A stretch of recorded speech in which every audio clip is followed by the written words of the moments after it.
新竹地区有啥物款重要的溪流呢？为着要和民众明白新竹县开垦的源头，新竹县文化局即卖也当咧举办新竹地区两湖流域故事主题展览，用讲故事的方式，要来甲民众了解头前溪甲红山溪。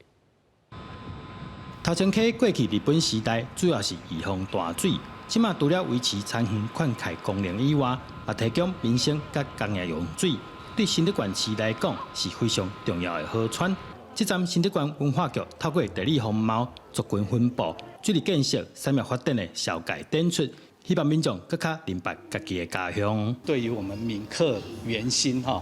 可能是说一家亲，其实这也经过历史上200-300年的一个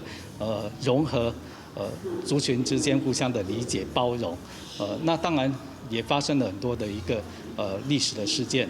但是因为大家生存在这个土地上，靠这个应该是靠这2条河流的一个这个滋养嘛所以事实上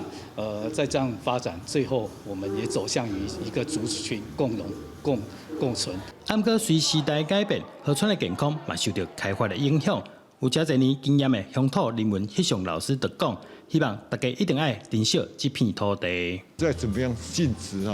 还是禁不了，是由我们的全民的百姓要有共识，就爱护地球。不管科技怎么样进步，我们实在还是要靠一个水养育我们，对不对？我们才有办法生存。为要让囡仔对这个主题有兴趣，展览特别用绘本讲故事的方式，让大人囡仔拢通更加简单了解头前溪甲红山溪的故事。记者杜君和新竹报道。